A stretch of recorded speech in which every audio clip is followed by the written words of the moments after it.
सांगला हिल में बरसों कबल बनाया जाने वाला रेलवे अंडरपास चंद रोज ही चलने के बाद इलाका मकीनों के लिए वो बाले जान बन गया। दर्जनों बच्चे, बुजुर्ग और औरतें इस मौत के कुएं में गिरकर अपने जान से भी हाथ धो चुके हैं। सांगला हिल में शहरियों की सहूलियत के लिए ये अंडरपास तमीर किया गया, जो चंद रोज ही आवाम को सहूलियात फराहम कर सका और बारिश के पानी से भर गया। ये अंडरपास करीबी रहायशों के लिए मौत के कुएं की शक्ल इख्तियार कर गया है। मुख्तलिफ सियासी अदवार में सियासतदानों ने इस अंडरपास को चालू करने के दावे भी किए और वादे वैद भी किए, मगर ये सब दावे दरे के दरे रह गए और अब इंतजामिया की जानब से इस अंडरपास के दोनों अतराफ बांस लगाकर इसको बंद कर दिया गया है। इस पर लोगों का कहना है कि जी मैं यहाँ का रिहायशी हूँ।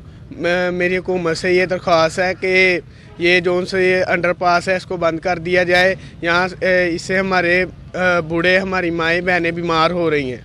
अंडरपास में खड़ा पानी लोगों में मुल्हक बीमारियों का बायस भी बन रहा है। ये अंडरपास सांगला हिल की 75% आबादी को सरकारी हस्पताल, थाना जात और मोटरवे से मिलाने का जरिया था, जिसे अवाम ने चालू न होने की वजह से हुकूमत से मुकम्मल तौर पर बंद करने का मुतालबा कर दिया है, ताकि शहरी इस खड़े तोफान ज़्यादा पानी के बाद फैलने वाली मुल्हक बीमारियों और जानी नुकसान से महफूज रह सके। कैमरा टीम के साथ वाश न्यूज़, फैसलाबाद।